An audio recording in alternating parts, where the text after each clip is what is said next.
مرحبا. اليوم ان شاء الله راح اعمل كريب. قبل ما ابلش ما تنسوا اذا عجبكم الفيديو تعملوا لايك وشير وسبسكرايب وتفعلوا جرس التنبيهات ليوصلكم كل شي جديد. بحتاج لدعمكم كتير ويلا ما بدي طول عليكم، خلونا نبلش. سوريا بس ايج شوفي بقلبه شيك افتحيها يلا افتحيها. شو بما انه صار بيطلع عنا بيض ما شاء الله، راح اعمل اليوم شي ناكل منه كلنا سوا. من ايدي فقست كل البيض ورشيت رشة فانيلا وعم حط حليب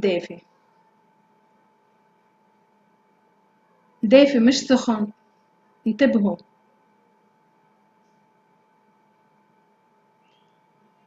ونص كباية مي دافي كمان، ورشة ملح ورشة سكر والزبدة الدايبة والطحين، وخلطتن دقيقتين تتجانس كل الخليط.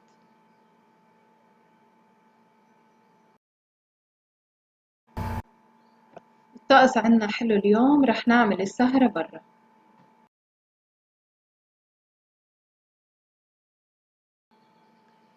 حميت الطواية كتير منيح، حطيت نقطة زيت ومسحتها بالتشو.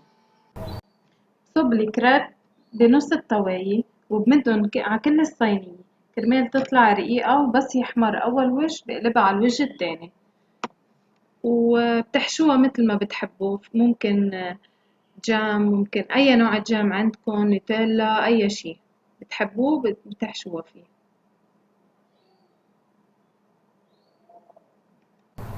وخليت كل حدا يعمل الكريب تبعته على ذوقه.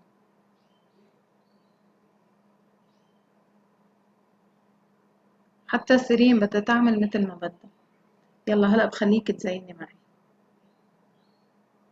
وهون سيرين عم تزين معي. كل المعلومات أو المقادير اللي رح تحتاجوها بتلاقوها تحت بصندوق الوصف.